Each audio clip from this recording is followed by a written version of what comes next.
వాక్యాన్ని ధ్యానం చేసుకుందాం. సంఖ్యాకాండం 33వ అధ్యాయం 16 మరియు 17 వచనాలు చదువుతున్నాను నేను. సంఖ్యాకాండం 33వ అధ్యాయం 16 మరియు 17 వచనాలు. సీనాయి అరణ్యము నుండి బయలుదేరి కిబ్రోతు హత్తావాలో దిగిరి. కిబ్రోతు హత్తావాలో నుండి బయలుదేరి హజారోతులో దిగిరి. ఈ ప్రాంతాల గురించి మనం ఆలోచిస్తే ఎర్ర సముద్రము దాటిన తర్వాత ఇశ్రాయేలీలు ప్రయాణం చేసినటువంటి ప్రదేశాలు అక్కడ కనిపిస్తూ ఉన్నాయి. మీరు కనుక ఆ 33వ అధ్యాయం మొదటి నుంచి చూస్తే ఎక్కడెక్కడి నుంచి ఎలా వారు ప్రయాణాలు చేశారో ఆ ప్రయాణాలన్నీ ఉన్నాయి. ఇశ్రాయేలీలు ప్రయాణం చేసిన ప్రదేశాలు, స్థలాలు, లేకపోతే తన ప్రయాణాలలో ఇశ్రాయేలీల ప్రయాణంలో చేసిన మజిలీలు అని కూడా చెప్పవచ్చు. రైట్. ఇక్కడ మనం గమనించినట్లయితే తర్వాత ద్వితీయోపదేశ కాండం 9వ అధ్యాయం 22వ వచనం. ద్వితీయోపదేశ కాండం 9వ అధ్యాయం 22వ వచనం. మరియు మీరు తబేరాలోను మస్సాలోను కిబ్రోతు హత్తావాలోను యెహోవాకు కోపము పుట్టించిరి. ఈరోజు నేను ఈ దినం కొరకు వాక్యాన్ని ధ్యానం చేస్తూ సిద్ధపడుతున్నప్పుడు దేవుడు నాకు ఇచ్చిన ఆలోచనను బట్టి మీ ముందు నిలవబడ్డాను. ఆ ఆలోచన ఏంటి అని అంటే ఆ వాక్య ధ్యాన థీమ్ లేకపోతే టైటిల్ ఏంటంటే అదిగో స్క్రీన్ మీద వచ్చింది, చదవండి. ఎస్, కిబ్రోతు హత్తావా. చెప్పండి ఒకసారి. Very good. కిబ్రోతు హత్తావా అనే టైటిల్తో ఈరోజు మనం వాక్యాన్ని ధ్యానం చేయబోతున్నాం. అలాగే సంఖ్యాకాండం 11వ అధ్యాయంలోనే మనం ఉంటాం. 11వ అధ్యాయం నుంచి మనం ధ్యానం చేస్తాం.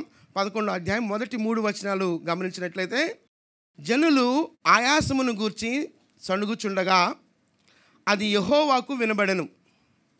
యెహోవా దానిని వినినప్పుడు ఆయన కోపము రగులుకొనెను. యెహోవా అగ్ని వారిలో రగులుకొని ఆ పాళెంలో ఒక కొనను నుండి మరొక కొనకు దహింపసాగెను. జనులు మోషేకు మొరపెట్టగా మోషే యెహోవాను వేడుకొనినప్పుడు ఆ అగ్ని చల్లారెను. యెహోవా అగ్ని వారిలో రగులుకొనినందున ఆ చోటికి తబేరా అను పేరు పెట్టెను. తబేరా అనే అర్థం ఏంటంటే మంట లేకపోతే అగ్ని అని అర్థం. తబేరా అంటే అగ్ని లేకపోతే మంట అని అర్థం. అంటే ఈ అగ్ని, ఈ మంట దేనికి సాదృశ్యంగా ఉందంటే ఈ మంట లేకపోతే ఈ అగ్ని దేవుని తీర్పుకు సాదృశ్యంగా ఉంది. ఎందుకు ఈ తీర్పు వచ్చింది అని అంటే వాళ్ళు సణుకున్నారు. సణిగిన దానిని బట్టి మంట వచ్చింది. ఆ తర్వాత మోషే ప్రార్థన చేసిన దానిని బట్టి అది ఆగిపోతుంది. ఆ తర్వాత మరొక సందర్భంలో లేదా ఆ కంటిన్యూషన్ అనుకోవచ్చు. ఆ తర్వాత వచనాలు మనం చూస్తూ వచ్చినప్పుడు కూడా 4వ వచనం నుంచి అలా మనం చూస్తే వీరి యొక్క మానసిక స్థితి, వీరి ఆలోచన విధానాలు ఎలా ఉన్నాయో మనకు అక్కడ కనిపిస్తాయి. ఒకసారి 4వ వచనం చూస్తే వారు మొదటి మాటనే చూస్తే మాంసాపేక్ష గలవారై, మాంసాపేక్ష అంటే మాంసం కావాలని కోరుకుంటున్నారు. అంత మాత్రమే కాదు అంటూ ఉన్నారు అక్కడ, మాంసము మాకెవరు పెట్టుదురు అని ఏడుస్తున్నారు. అక్కడ ఐగుప్తులో మేము ఉచితంగా మాంసాన్ని తిన్నాం అని చెప్తున్నారు. అంత మాత్రమే కాదు, ఐగుప్తులో చేపలు, కీరకాయలు, దోసకాయలు, కూరాకులు, ఉల్లిపాయలు, తెల్లగడ్డలు జ్ఞాపకానికి వస్తూ ఉన్నాయి అని చెప్తున్నారు. అంత మాత్రమే కాదు, ఇప్పుడు మా ప్రాణము సొమ్మసిల్లుచున్నది, ఈ మన్నా కాక మా కన్నుల ఎదుట ఏవీ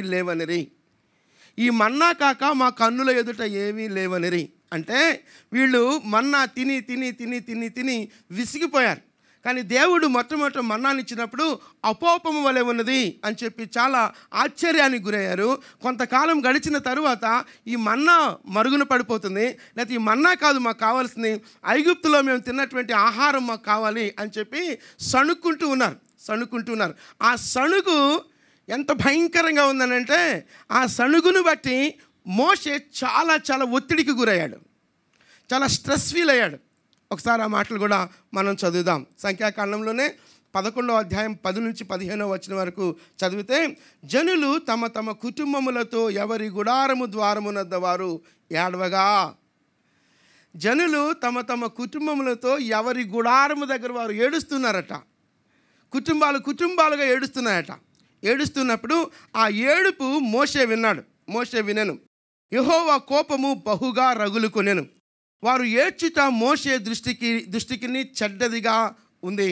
వారు అలా ఏడవటం చాలా చెడ్డదిగా ఉంది అని చెప్పి మోషేకి చెడ్డదిగా ఉన్నట్లుగా అక్కడ మనం చూస్తున్నాం. 11వ వచనం కూడా నేను చదువుతున్నాను. కాగా మోషే యెహోవాతో ఇట్లనెను. వీళ్ళు ఏడుస్తున్నారు. ఏమని ఏడుస్తున్నారు అని అంటే మాంసం కావాలని ఏడుస్తున్నారు. ఈ మాంసం కావాలనేటువంటి ఏడ్చే ఏడుపు నాయకుని మీద ఒత్తిడి తీసుకొని వచ్చింది. నాయకుడు చాలా స్ట్రెస్కి గురవుతున్నాడు. ఎందుకనంటే ఇన్ని లక్షల మందికి నేను మాంసం ఎక్కడ తీసుకొచ్చి పెట్టాలి, ఇన్ని లక్షల మందికి ఎంతని మాంసం తీసుకుని పెట్టాలి నేను అని చెప్పి చాలా ఒత్తిడికి గురై దేవుని సన్నిధిలో ప్రార్థన చేస్తూ ఉన్నాడు. ఏమని ప్రార్థన చేస్తున్నాడంటే, కాగా మోషే యెహోవాతో ఇట్లనెను, నీ వేళ నీ సేవకుని బాధించితివి, నా మీద నీ కటాక్షము రానియక ఈ జనులందరి భారము నా మీద పెట్టనేలా? ఈ ఒత్తిడి, ఈ భారాన్ని నేను మోయలేకపోతున్నాను. మాంసం కావాలని చాలా ఒత్తిడికి గురి చేస్తున్నారు నన్ను. నేనే ఈ సర్వ జనమును గర్భమున ధరించి తండ్రి పసిపిల్లలను మోయినట్లు నేను వీరి తండ్రులను ప్రమాణపూర్వకంగా ఇచ్చిన దేశమునకు వీరిని నీ రొమ్మున ఎత్తుకొని పోనిమ్మని నాతో చెప్పుచున్నావు. ఇంత భారమైనటువంటి పనిని నేను చేయలేను. ఎలాగోనంటే సణుకుంటున్నారు, నా మీద చాలా ఒత్తిడి ఉంది ప్రభు అని చెప్పి దేవుని సన్నిధిలో మొరపెడతా ఉన్నాడు మోషే. 13వ వచనం, ఈ సమస్త జనులకు ఇచ్చుటకు మాంసం ఎక్కడిది? వారు నన్ను చూచి ఏడ్చుచు తినుటకు మాకు మాంసం ఇవ్వమని అడుగుతున్నారు. వారు నన్ను చూచి ఏడ్చుచు తినుటకు మాకు మాంసము ఇవ్వమని అడుగుతున్నారు. ఇది మాంసం ఇవ్వమని అడగటం ఏదో చిన్నపిల్లలకి లాలీపాప్ కొనిచ్చినట్టు కాదు. ఇక్కడ అరణ్యం. చిన్నపిల్లలు మారం చేస్తారు. ఎలా మారం చేస్తారు? కావాలని ఏడుస్తారు. ఇవ్వకపోతే ఏడుస్తారు. అలా ఉంది ఇక్కడ పరిస్థితి అంటున్నాడు. ఈ సమస్త జనులకు ఇచ్చుటకు మాంసం ఎక్కడిది? వారు నన్ను చూచి ఏడ్చుచు తినుటకు మాంసం ఇమ్మని అడుగుతున్నారు. ఒకరు ఇద్దరు కాదు, లక్షల మంది మాంసం కావాలని ఏడుస్తున్నారు. ఇంకా చెప్పాలంటే కుటుంబాలుగా ఏడుస్తున్నారు. ఈ సమస్త జనులను ఒంటిగా మోయ నా వలన కాదు, ఇంత భారభరితమైనటువంటి పని చేయటం నా వల్ల కాదు ప్రభువా అంటున్నాడు. అది నేను భరించలేని భారము. నీవు నాకిట్లు చేయదలిచిన ఎడల నన్ను చంపుము, నా మీద నీ కటాక్షం వచ్చిన ఎడల నేను నా బాధను చూడకుండా నన్ను చంపు. ఈ ప్రార్థన చేయడానికి గల కారణం ఏంటి? మోషే ఈ ప్రార్థన చేయడానికి గల కారణం ఏంటి? చెప్పండి అమ్మా. అది మాంసం కావాలని ఏడుస్తున్నారు. మాంసం కావాలని ఏడుస్తుంటే ఇప్పుడు మోషే ఏమంటున్నాడంటే, ఈ భారం నేను భరించలేను, ఇంతమందికి మాంసం తీసుకొచ్చి నేను పెట్టలేను, కాబట్టి ఈ భారం నేను భరించలేను, కాబట్టి దేవా నన్ను చంపేశాయి, నా వల్ల కాదు. ఏమాత్రం నా మీద నువ్వు జాలి కలిగి ఉంటే, ఏమాత్రం నా పట్ల నీ కనికరి ఉంటే నన్ను చంపు ప్రభువా అని ప్రార్థన చేస్తున్నాడు మోషే. రైట్. తర్వాత మనం గమనిస్తే దానికి దేవుడు సమాధానం ఇస్తాడు. దేవుడు అద్భుతంగా తన కార్యాన్ని అక్కడ జరిగించుకుంటారు. 18వ వచనం, నీవు జనులను చూచి ఇట్లనుము, చాలా భారంతో ఉన్నావు, నువ్వు చాలా స్ట్రెస్ ఫీల్ అవుతున్నావు, చాలా ఒత్తిడికి గురవుతున్నావు. ఇదిగో మోషే రా, నీవు జనులను చూచి ఇట్లనుము, మిమ్మును మీరు రేపటికి పరిశుద్ధపరచుకునండి, రేపటికి పరిశుద్ధపరచుకునండి. మీరు అమ్మా అదే మీరు మాంసము తిందురు, యెహోవా వినునట్లు ఏడ్చి మాకు ఎవరు మాంసము పెట్టుదురు అని మీరు ఏడుస్తున్నారు కదా, మీరు గోల చేస్తున్నారు కదా. ఇదిగో ఐగుప్తులో మాకు బాగానే జరిగినదని మీరు చెప్పుకుంటారు కనుక యెహోవా మీకు మాంసము, మీరు బైబిల్ చూస్తున్నారా, యెహోవా మీకు మాంసము ఇచ్చును, మీరు తిందురు. అది మీరు అనుకుంటున్నారు ఐగుప్తులో మాకు చాలా బాగా జరిగింది, ఐగుప్తులో మాకు అవి గుర్తొస్తున్నాయి, అవి తిన్నాం, చాలా కంఫర్టబుల్గా ఉన్నాం, కానీ ఇలా మనం బయటకు వచ్చే తప్పు చేసావేమో అని మీరు ఫీల్ అవుతున్నారు. మీరు ఫీల్ అవ్వాల్సిన అక్కర్లేదు. దేవుడు తప్పకుండా మీకు మాంసం ఇస్తాడు. దేవుడు తప్పకుండా మీకు మాంసం ఇస్తాడు, మీరు మాంసాన్ని తింటారు అని చెప్పి వాళ్ళని సముదాయిస్తున్నాడు. దేవుడు చెప్పిన మాట అది. దేవుడు మోషేకి చెప్పిన మాట. మోషే ప్రజలను సముదాయిస్తున్నాడు. అయితే మీరు మాంసం తింటారు అని చెప్పి 19వ వచనంలో 1 దినము కాదు, 2 దినములు కాదు, 5 దినములు కాదు, 10 దినములు కాదు, 20 దినములు కాదు, 1 నెల దినముల వరకు. చదువుతున్నారా, చూస్తున్నారా? ఆ మాటలు అర్థం చేసుకుంటున్నారా? రైట్. మీకు మాంసమే కదా కావాలి, మీరు మాంసం తింటారు. 1 దినం కాదు, 2 దినములు కాదు, 5 దినములు కాదు, 10 దినములు కాదు, 20 దినములు కాదు, 1 నెల దినముల వరకు, అనగా అది మీ నాసికారంధ్రములలో నుండి వచ్చి మీకు అసహ్యము పుట్టు వరకు దాన్ని తిందురు. ఎలా అనగా మీరు మీ మధ్యనున్న యెహోవాను నిర్లక్ష్యం చేశారు. దేవుని శక్తిని మీరు ఆశ్రయించలేదు. దేవుని యొక్క శక్తిని, దేవుని యొక్క పరాక్రమమును, దేవుని యొక్క బాహుబలాన్ని మీరు నిర్లక్ష్యం చేశారు. ఐగుప్తులో 10 తెగుళ్ళు తీసుకొని వచ్చాడు, ఎర్ర సముద్రాన్ని చీల్చాడు, మన్నానిచ్చాడు. ఈ మన్నా ఇచ్చి పోషించినటువంటి దేవుని యొక్క దేవునిని మీరు నిర్లక్ష్యం చేశారు ఇశ్రాయేలు అని చెప్పి వార్న్ చేస్తూ ఉన్నాడు. ఆయన సన్నిధిని ఏడ్చి ఐగుప్తులో నుండి ఎందుకు వచ్చితిమి అని మీరు అనుకుంటున్నారు. మీ బాధేంటి అని అంటే, ఐగుప్తులో ఉండవలసింది కదా, ఐగుప్తులోనే ఉన్నట్లయితే బాగుండేది కదా, అనవసరంగా ఈ దేవుని నమ్మి మేము బయటకు వచ్చేసాం, అనవసరంగా దేవుని నమ్మి బయటకు వచ్చాం, మేము మోసపోయాం అన్నట్లుగా మీరు ఫీల్ అవుతున్నారు. నో అంటున్నాడు. అక్కడ చూడండి, ఐగుప్తులో నుండి ఎందుకు వచ్చితిమని అనుకుంటే, జనుల మధ్య నేనున్నాను, వారు 6 లక్షల పాదచారులు, వారు నెల దినములు తినుటకు వారికి మాంసము ఇచ్చేదమని చెప్పితివి. వారు తృప్తిగా తినినట్లు వారి నిమిత్తము గొర్రెలను పశువులను చంపవలెనా? వారు తృప్తిగా తినినట్లు సముద్ర చేపలన్నీ వారి నిమిత్తము కూర్చవలెనా అనేను. ఇప్పుడు జాగ్రత్త చూడండి. మోషే చాలా స్ట్రెస్ ఫీల్ అవుతున్నాడు. దేవుడేమో మీరేమో 1 రోజు కాదు, 2 రోజులు కాదు, 5 రోజులు కాదు, 10 రోజులు కాదు, 20 రోజులు కాదు, నెల రోజులు తినేస్తారని చెప్తున్నాడు. ఇప్పుడు మోషేకి టెన్షన్ వస్తుంది. ఇప్పుడు ఈ అరణ్యంలో, ఇక్కడ ప్రదేశంలో ఎన్ని గొర్రెలను తేవాలి, ఎన్ని మేకలను తీసుకురావాలి, ఎన్ని చేపలను తీసుకురావాలి ప్రభువా, నువ్వైతే వాగ్దానం చేసావు, ఎలా తీసుకురావాలి నేను అని చెప్పి మోషే టెన్షన్ పడుతున్నాడు. ఇంకా టెన్షన్ ఎక్కువైపోయింది. ఇప్పుడు మోషేతో అంటున్నాడు దేవుడు. అందుకు యెహోవా మోషేతో ఇట్లనెను, యెహోవా బాహుబలము తక్కువైనదా మోషే? ఈ సముద్రంలో చేపలన్నీ తీసుకురావాలా, ఇన్ని తెచ్చినా సరిపోతాయా అని నువ్వు టెన్షన్ పడుతున్నావు. నువ్వేం టెన్షన్ పడొద్దు. యెహోవా బాహుబలము తక్కువైనదా మోషే అని మోషేని కూడా వార్న్ చేస్తున్నాడు అక్కడ. నా మాట నీ ఎడల నెరవేర్చినో లేదో ఇప్పుడు చూచెదవు, నువ్వు చూస్తావు. నువ్వు కంగారు పడద్దు, నువ్వు గొర్రెల కోసం పరిగెట్టద్దు, మేకల కోసం పరిగెట్టద్దు, నువ్వు ఎక్కడికి వెళ్ళక్కర్లేదు, నువ్వు టెన్షన్ పడద్దు. దేవుని కార్యం నువ్వు చూస్తావు. ఇప్పుడు దేవుని కార్యం చూస్తావు, దేవుని యొక్క శక్తిని నువ్వు చూస్తావు అని చెప్పి మోషేకు దేవుడు ప్రత్యుత్తరం ఇచ్చాడు. తర్వాత 31వ వచనంలో తరువాత యెహోవా సన్నిధి నుండి ఒక గాలి బయలుదేరి సముద్రము నుండి పూరేళ్ళు రప్పించి పాళెము చుట్టూ ఈ ప్రక్కను ఆ ప్రక్కను 1 దిన ప్రయాణమంత దూరము వరకు భూమి మీద 2 మూరల ఎత్తు వాటిని పడచేశాను. తినండి, మీరు ఎంత తింటారో తినండి.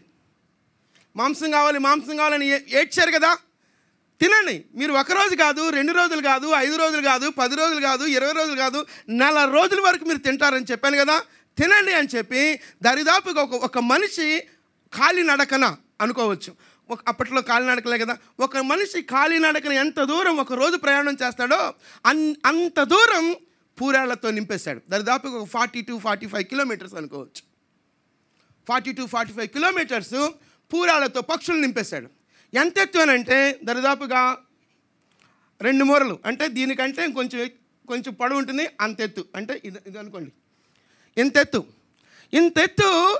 43-45 కిలోమీటర్లు పూరేళ్లతో నింపాడు, పక్షులతో నింపి ఇక తినమన్నాడు. తినేసేయండి అని చెప్పాడు. ఇప్పుడు వాళ్ళు సమకూర్చుకుంటున్నారు, ఒక్కొక్కరు ఎవరికి నచ్చినంత వాళ్ళు తీసుకుంటున్నారు. చూడండి ఇప్పుడు 32వ వచనం. కావున జనులు ఆ దినమంతయు ఆ రాత్రంతయు మరుసటి దినమంతయు లేచి ఆ పూరేళ్లను కూర్చుకొనుచుండిరి. తక్కువ కూర్చుకొనిన వారు 100 తూములు కూర్చుకొనెను. తరువాత వారు తమ కొరకు పాళ్ళెము చుట్టూ వాటిని పరిచి దరిదాపుగా ఒక 2 క్వింటాలు అనుకోవచ్చేమో, ఒక 2 క్వింటాల పూరేళ్ళను ఒక్కొక్కరు సమకూర్చుకున్నారు. తినడం మాత్రమే కాదు, వీటిని ఆ పాళ్ళెం చుట్టూ ఎండబెట్టేసుకున్నారు. తర్వాత తినొచ్చని ఎండబెట్టేసుకున్నారు, సమకూర్చుకొని ఎండబెట్టేసుకున్నారు. రైట్. 33వ వచనం. ఆ మాంసము ఇంకా వారి పండ్ల సందునుండగానే, ఏంటమ్మా, ఆ మాంసం ఇంకా వారి పండ్ల సందునుండగానే అది నమలక మునిపే యెహోవా కోపము జనుల మీద రగులుకొనెను. యెహోవా తెగులు చేత వారిని బహుగా బాధించెను.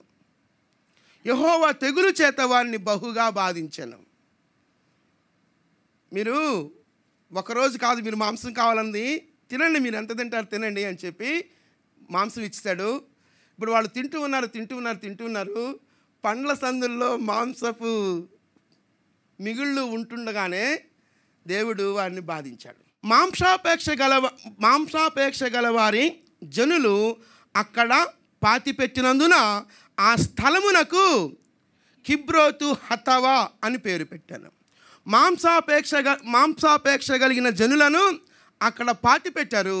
ఆ పాతిపెట్టిన ఆ స్థలాన్ని కిబ్రోతు హతవా అని పేరు పెట్టారు. జాగ్రత్తగా ఆ మాటలు గమనించాలి. కిబ్రోతు హతవా అని అంటే కింద ఆ మాటలు దాని మీద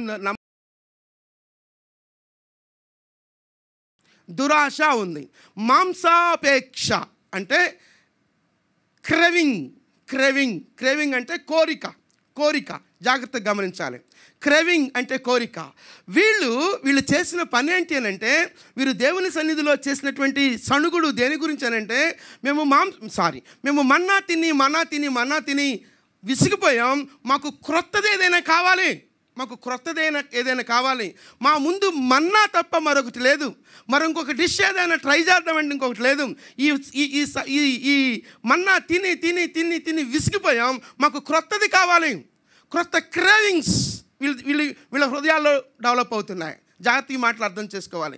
ఎవరైతే ఆ క్రేవింగ్స్ ఉన్నారో, లేకపోతే ఎవరైతే ఆ కోరికతో ఉన్నారో, ఆ మాంసము తిన్న తర్వాత దేవుడు వారిని మొత్తినందున వారు చచ్చిపోయిన తర్వాత వారిని సమాధి చేశారు.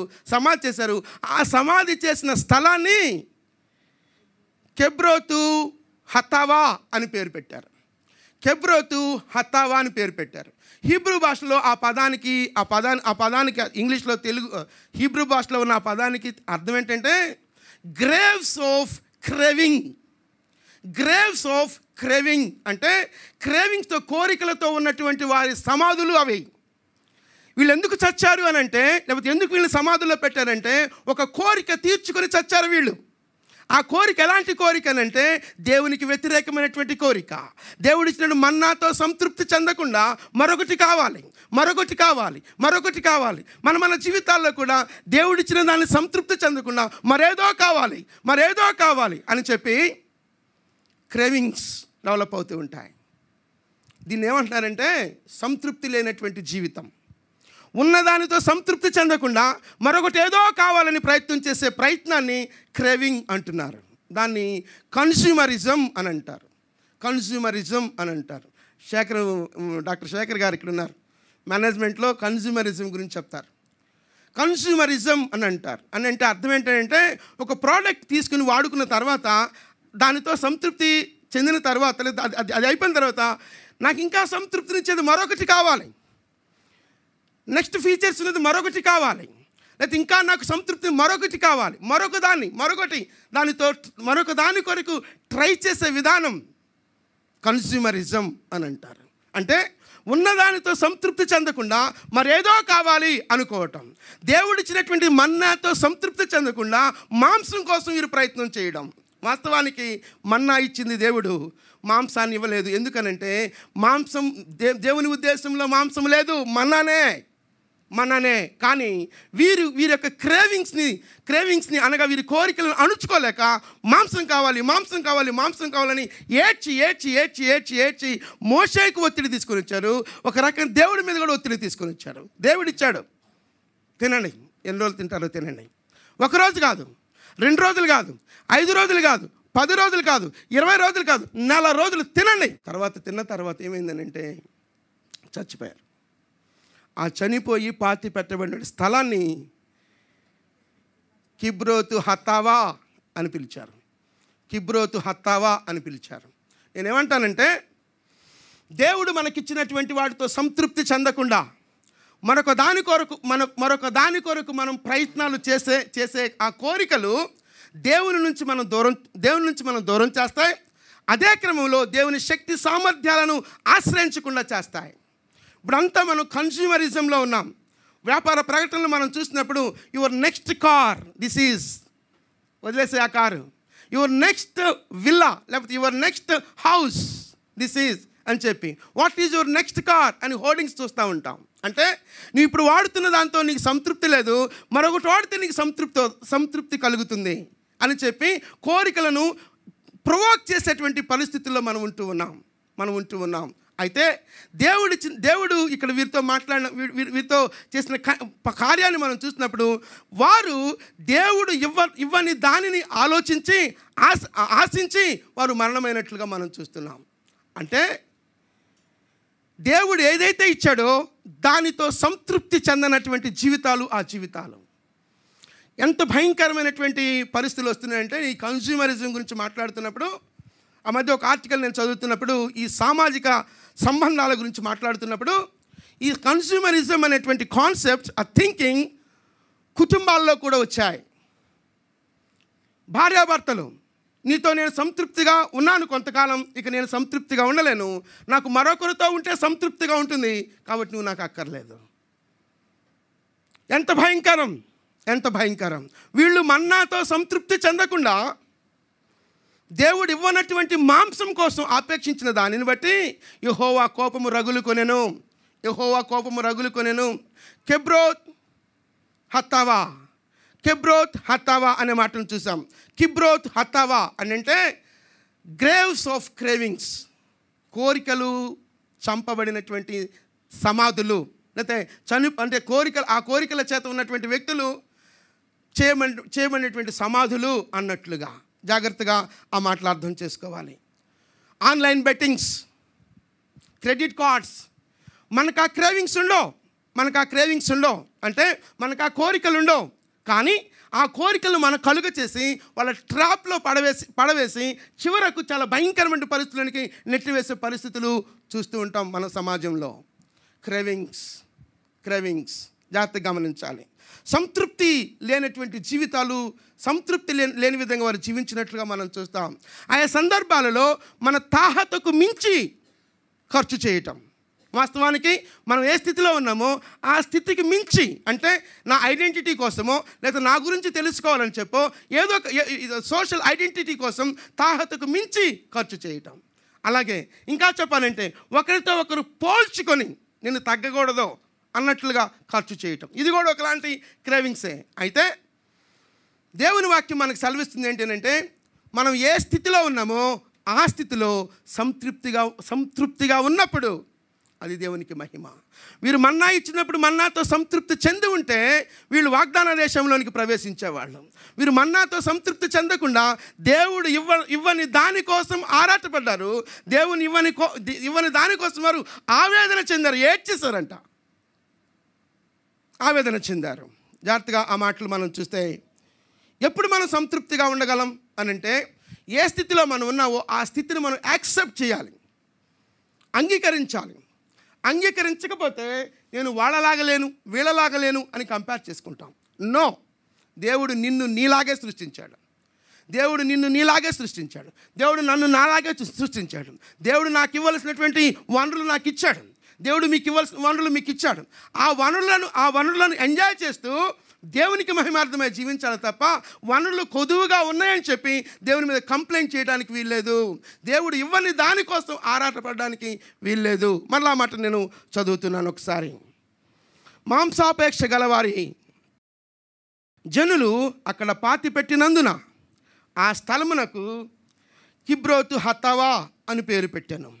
కిబ్రోతు హత్తావా అని పేరు పెట్టాను. ఫిలిప్పీలకు రాసిన పత్రిక 4వ అధ్యాయం 11 నుండి 13వ వచనం వరకు చదువుదాం. నేనే స్థితిలో ఉన్నను ఆ స్థితిలో సంతృప్తి కలిగి నేర్చుకొని ఉన్నాను. దీనస్థితిలో నెరుగుదును, సంపన్న స్థితిలో నెరుగుదును. ప్రతి విషయములోనూ అన్ని కార్యములలోనూ కడుపు నిండియుండుటకును, ఆకలి గొనియుండుటకును, సమృద్ధి కలిగి ఉండుటకును, లేమిలో ఉండుటకును నేర్చుకొని ఉన్నాను. నన్ను బలపరచువాని యందే సమస్తము చేయగలను. ఈ మాటలు అంటుంది ఎవరు అని అంటే అపోస్తలుడైన పౌలు అంటున్నాడు. నా లైఫ్ ప్రిన్సిపల్, నా లైఫ్ లెసన్ ఏంటి అని అంటే నేను ఏ స్థితిలో ఉన్నానో ఆ స్థితిలో ఉండటం నేను నేర్చుకున్నాను. అది ఉన్నతమైన స్థితి కావచ్చు, లేకపోతే దీనస్థితి కావచ్చు. దీనస్థితిలో ఉంటే ఆ స్థితిని బట్టి నేను దేవుని మహింపరుస్తాను. దేవుడు నన్ను ఆశీర్వదించి ఉన్నతమైన స్థితి ఇస్తే ఆ స్థితిలో దేవుని నేను మహింపరుస్తాను అంటున్నాడు. చూడండి, అక్కడ నేను ఏ స్థితిలో ఉన్నాను ఆ స్థితిలో సంతృప్తి కలిగి నేర్చుకొని ఉన్నాను. సంతృప్తి కావాలి. ఏ స్థితిలో ఉన్నావో ఆ స్థితిలో సంతృప్తి కావాలి. ఒకవేళ కొదువులు ఉంటాయి, ఆ కొదువుల నడుమ ఉన్నప్పుడు సంతృప్తి ఉండదు. కానీ దేవునిని బట్టి సంతృప్తిగా ఉంటే అంతకంటే ఆశీర్వాదం మరొకటి ఉండదు. నేను అంటాను, కొన్ని కోరికలు తీరకుండా ఉండటమే మనకు ఆశీర్వాదం. కొన్ని కోరికలు మన జీవితాల్లో తీరకుండా ఉండటమే మనకు ఆశీర్వాదం. ఇదిగో వీళ్ళకు కోరిక తీరింది, మాంసం ఇచ్చాడు దేవుడు. ఆశీర్వాదమా శాపమా అని అంటే శాపమే. కోరిక తీర్చుకున్నారు, తర్వాత వాళ్ళు లేరు. దేవుని కంటే మన కోరికలను పైన పెట్టి ఆ కోరికలు తీర్చుకోవాలనుకుంటే ఆ కోరికలు తీరకుండా ఉండటమే మనకు ఆశీర్వాదం. జాగ్రత్తగా మాటలు అర్థం చేసుకోవాలి. పౌలు అంటున్నాడు, నేనే స్థితిలో ఉన్నాను ఆ స్థితిలో సంతృప్తి కలిగి నేర్చుకున్నాను. అది దీనస్థితిలో నేను ఎరుగుదును, సంపన్న స్థితిలో నేను ఎరుగుదును. ఇది చదువుతున్నప్పుడు నాకు ఒక ఫ్రేజ్ గుర్తొచ్చింది. ఒకవేళ ఈ మోడర్న్ టెర్మినాలజీలో పౌలు మాట్లాడాలని అనుకుంటే, నాకు గంజి నీరు తెలుసు, బెంజ్ కారు తెలుసు. గంజి నీరు తాగేటప్పుడు కూడా సంతృప్తిగా ఉన్నాను, బెంజ్ కారులో తిరిగేటప్పుడు కూడా సంతృప్తిగా ఉన్నాను. గంజి నీరు తాగేటప్పుడు నేను బెంజ్ కారు కోసం ఆలోచించలేదు. గంజి నీరు తాగినప్పుడు, దేవా ఈ దినం బ్రతకటానికి నాకు గంజి నీరు ఇచ్చావు, దాన్ని బట్టి నేను స్తుతిస్తున్నాను ప్రభు అని చెప్పి సంతృప్తిగా ఉన్నాను. దీన స్థితిలో ఎరుగుదును, సంపన్న స్థితిలో నేను ఎరుగుదును. వెరీ కంఫర్టబుల్ లైఫ్ ఉన్నా నేను దాంట్లో నేను స్తుతిస్తాను ప్రభు. ఏ అవస్థలో తీర్చుకోలేనటువంటి దుర్భరమైన దీన స్థితిలో ఉన్నా కూడా ఆ స్థితిని బట్టి నేను స్తుతిస్తాను ప్రభువా అని పౌలు చెప్తున్నాడు. నేర్చుకుందాం అంటున్నాడు. అన్ని కార్యములలోనూ కడుపు నిండియుండుటకును, ఆకలి గొనియుండుటకును, సమృద్ధి కలిగి ఉండుటకును, లేమిలో ఉండుటకును నేను నేర్చుకొని ఉన్నాను. సంతృప్తి అదే. సంతృప్తి ఎక్కడి నుంచి వస్తుందంటే నీకేమి కలిగి ఉన్నదో అన్న దానిని బట్టి రాదు. నువ్వు ఎవరికి చెందినవాడవో దానిని బట్టి వస్తుంది. అంటున్నాడు, నన్ను బలపరచు వాని యందే నేను సమస్తము చేయగలను. సంతృప్తి అనేది, సాటిస్ఫాక్షన్ అనేది, లేకపోతే కంటెంట్మెంట్ అనేది ఎక్కడి నుంచి వస్తుందంటే మనకు కలిగి ఉన్నటువంటి మెటీరియలిస్టిక్ బ్లెస్సింగ్ని బట్టి రాదు. మనము ఎవరికి చెంది ఉన్నామో దానిని బట్టి బ్లెస్సింగ్ వస్తుంది.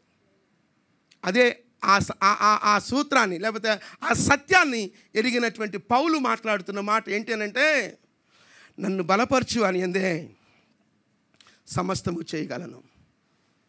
నేను ఎవరికి చెందినవాడని నేను తెలుసు కాబట్టి ఏ స్థితిలో ఉన్నా నేను సంతృప్తిగానే ఉంటాను. ప్రిజన్లో ఉన్నా నేను సంతృప్తిగా ఉంటాను, ప్యాలెస్లో ఉన్నా కూడా నేను సంతృప్తిగానే ఉంటాను. పౌలు లైఫ్ ఎక్స్పీరియన్స్ అది. ప్రిజన్లో ఉన్నప్పుడు అయ్యో నాకెందుకు ఈ శ్రమ అనలేదు. ప్రిజన్లో చెరసాల్లో ఉన్నప్పుడు స్తుతి గీతాలు పాడాడు ఆయన. బెన్యామీను గోత్రికుడు, సామాజికంగా ఉన్నతమైనటువంటి స్టేటస్ కలిగినటువంటి వ్యక్తి. ఆ స్థితి ఎరుగును. జీవితంలో ఉన్నతమైన స్థితి నాకు తెలుసు, దీనమైన స్థితి నాకు తెలుసు. అయితే నేను సంతృప్తిగా ఉన్నాను. కారణం ఏంటంటే నేను కలిగి ఉన్న నా దేవునిని బట్టి, దీనస్థితి నాకు తెలుసు, ఉన్నత స్థితి నాకు తెలుసు.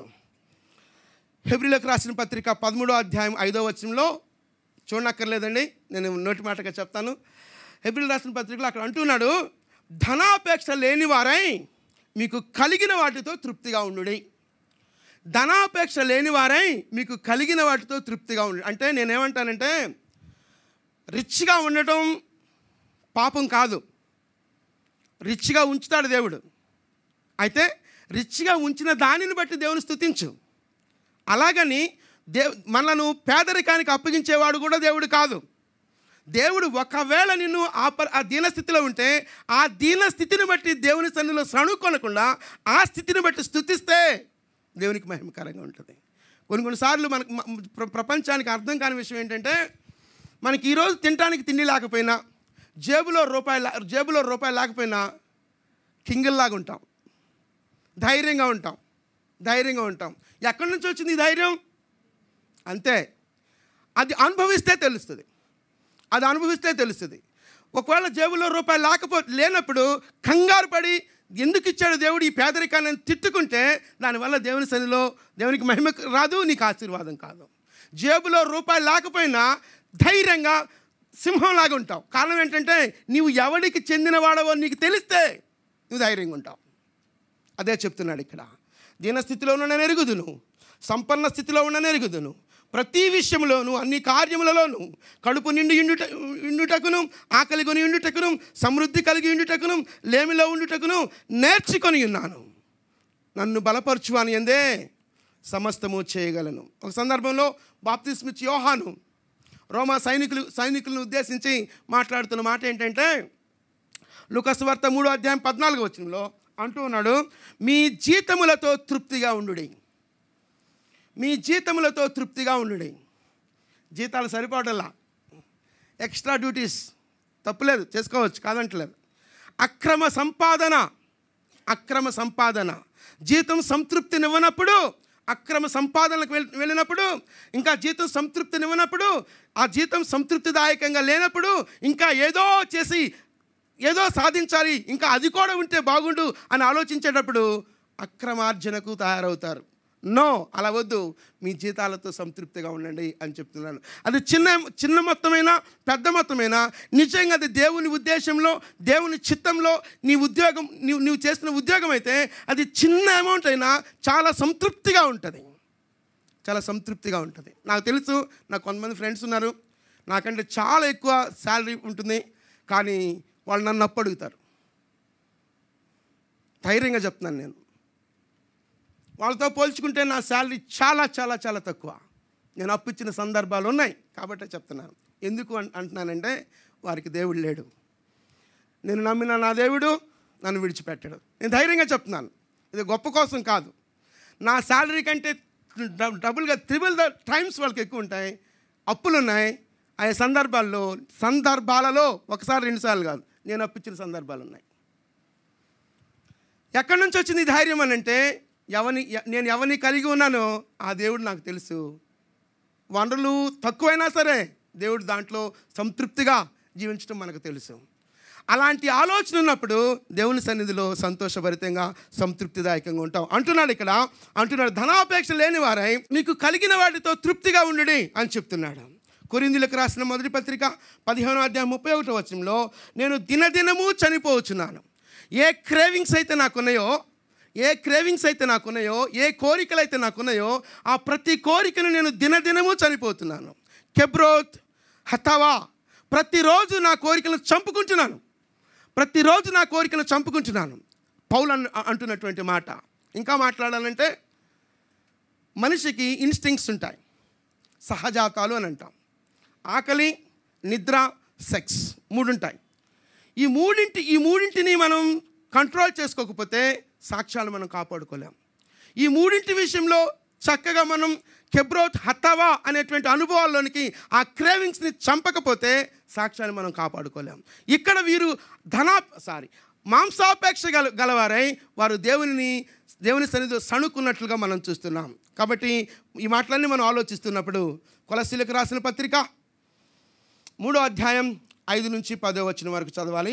కొలస్సీలకు రాసిన పత్రిక 3వ అధ్యాయం 5 నుండి 10వ వచనం చూస్తే ఇక్కడ, కావున భూమి మీద మీ అవయవములను అనగా జారత్వము, అపవిత్రత, కామాతురత, దురాశ, విగ్రహారాధన అయిన ధనాపేక్షను చంపివేయండి. కెబ్రోత్ హతవా చంపివేయండి. క్రేవింగ్స్ని చంపివేయండి. చంపుదామా? ఇలా ఊపుతున్నారు. చంపాలి, మన క్రేవింగ్స్ని చంపాలి. ఇదిగో పౌలు అంటున్నాడు, చంపివేయడి. వాటి వలన ఉగ్రత అవిధేయులైన వారి మీదకి వచ్చును. పూర్వము వారి మధ్య జీవించి ఉన్నప్పుడు మీరు వాటిని అనుసరించి నడుచుకుంటురి. ఇప్పుడైతే మీరు కోపము, ఆగ్రహము, దుష్టత్వము, దూషణ, మీ నోట బూతులు అను వీటిని విసర్జించుడి. ఇది కూడా కెబ్రోత్ హతవానే. చంపివేయుడి, విసర్జించుడి అని చెప్తున్నాడు. ఒకరితో ఒకడు అబద్ధమాడకుడి, ఏలైనగా ప్రాచీన స్వభావము దాని క్రియలతో కూడా పరిత్యజించుడి అని చెప్తున్నాడు. ఇక్కడ 3 మాటలు చెప్తున్నాడు. చంపివేయుడి, విసర్జించుడి, పరిత్యజించుడి అని చెప్తున్నాడు. ఈ మాటలు చెప్పింది ఎవరంటే అపోస్తలుడైన పౌలు.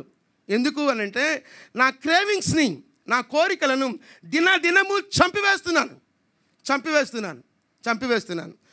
3వ అధ్యాయంలో కొలస్సీలకు రాసిన పత్రిక 3వ అధ్యాయం మొదటి 4 వచనాలు కూడా మనం గమనిస్తే, మీరు క్రీస్తుతో కూడా లేపబడిన వారైతే పైనున్న వాటినే వెదకుడి. అక్కడ క్రీస్తు దేవుని కుడిపార్శ్వమున కూర్చుండి ఉన్నాడు. పైనున్న వాటి మీదనే కానీ భూ సంబంధమైన వాటి మీద మనస్సు పెట్టుకొనకుడి. ఎలైనగా మీరు మృతి పొందితిరి. మీ జీవము క్రీస్తుతో కూడా దేవుని యందు దాచబడి ఉన్నది. మనకు జీవమై ఉన్న క్రీస్తు ప్రత్యక్షమైనప్పుడు మీరును ఆయనతో కూడా మహిమయందు ప్రత్యక్షపరచబడుదురు. ఆయనతో కూడా మహిమయందు ప్రత్యక్షపరచబడాలనంటే కెబ్రోత్ హతవా మన జీవితాల్లో జరగాలి. అందుకే ఆ మాటను చెప్తున్నాను కదా, మీరు ఎలానగా మీరు మృతి పొందితిరి. ఎక్కడ మృతి పొందాం అంటే పాపము నుండి మృతి పొందాం. పాపానికి మృతి పొందాం. క్రీస్తుతో అంటు కట్టబడ్డాం. ఒకసారి ఒక విలేజ్లో ఒక పాస్టర్ గారు ఒక అతనికి బాప్తిస్మం ఇస్తున్నాడట. బాప్తిస్మం అంత అయిపోయిన తర్వాత ఆ టబ్లో అతన్ని ఇలా ముంచి ఇలా లేపాడట. లేపిన వెంటనే జేబులో నుండి ఒక సిగరెట్ అగ్గిపెట్ట ఆ నీటి మీద తేలుతున్నాయంట. అగ్గిపెట్ట తేలుతున్నాయంట. అక్కడున్న సంఘం అంతా చూసి ఆశ్చర్యపోయి, అరే నీ దగ్గర సిగరెట్ అగ్గిపెట్ట అంటున్నారంట. నో నాది కాదు, చచ్చినోడిది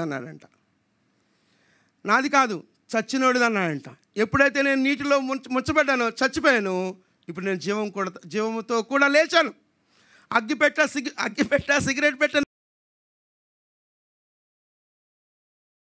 చచ్చినోడిది. అదే మాట ఇక్కడ చెప్తున్నాడు. అక్కడ చూస్తారా మీరు గమనిస్తే, ఏలైనగా మీరు మృతి పొందితిరి. మీ జీవము క్రీస్తుతో కూడా దేవుని యందు దాచబడి ఉన్నది. మనకు జీవమై ఉన్న క్రీస్తు ప్రత్యక్షమైనప్పుడు మీరును ఆయనతో కూడా మహిమయందు ప్రత్యక్షపరచబడతారు. ఆయన యందు మహిమతో కూడా ప్రత్యక్షపరచబడతారు. ఈ మహిమతో కూడా ప్రత్యక్షపరచబడాలి అని అంటే మనం ఏమవ్వాలి? చావాలి. కెబ్రోత్ హతవా. మన క్రేవింగ్స్ని చంపుకోవాలి, మన కోరికలను చంపుకోవాలి. ఎప్పుడైతే మన కోరికలను చంపుకుంటామో ఆయన మహిమతో కూడా వచ్చినప్పుడు మనం ప్రత్యక్షపరచబడతాం. A.W. టోజర్ అనే భక్తుడు ఏమన్నాడంటే, we are seated in the heaven but walking on the earth అన్నాడు. We are seated on the heaven but we are walking on the earth అన్నాడు. మీరు క్రీస్తుతో కూడా లేపి పరదేశంలో దేవుడు మిమ్మలను క్రీస్తుతో కూడా లేపి పరలోకములో కూర్చుండబెట్టెను. కూర్చుండబెట్టెను. నిజమైనటువంటి క్రీస్తు ప్రభువాన్ని, మీరు క్రీస్తుతో కూడా లేపబడిన వారైతే, మనం లేపబడిన వారమైతే మన అనుభవం ఎలాంటిదనంటే మనం పరలోకంలో కూర్చొని ఉన్నాం. అయితే ఈ ఊపిరి మన జీవితంలో ఉన్నంతకాలం భూమి మీద నడుస్తూ ఉంటాం. ఈ భూమి మీద నడిచినంత కాలం కెబ్రోత్ హత్తావా అనుభవం లేకుండా దేవుని మహిమలో మనం ప్రత్యక్షం కాలేం. దేవుని మహిమలో మనం ప్రత్యక్షం కాలేం. ఒకసారి మనం ఆలోచిద్దాం. దేవుని కంటే ఎక్కువగా మన క్రేవింగ్స్, మన కోరికలను ముందు పెట్టుకొని దేవునికి దూరం అవుతున్నామా? నేను మరలా జ్ఞాపం చేస్తున్నాను, కొన్ని కోరికలు తీరకుండా ఉండటమే మనకు ఆశీర్వాదం. కొన్ని కోరికలు మనం తీరకుండా ఉండటమే ఆశీర్వాదం. ఇదిగో వీళ్ళు కోరిక తీర్చుకున్నారు, చనిపోయారు. దేవునికి వ్యతిరేకంగా సనిగారు, దేవుని ఉగ్రత వారి మీదకి వచ్చింది. అయితే యేసుక్రీస్తు ప్రభువు రక్తంలో కడగబడిన మనం ప్రాచీన స్వభావ క్రియలను పరిత్యజించి నవీన స్వభావాన్ని ధరించుకున్నాం.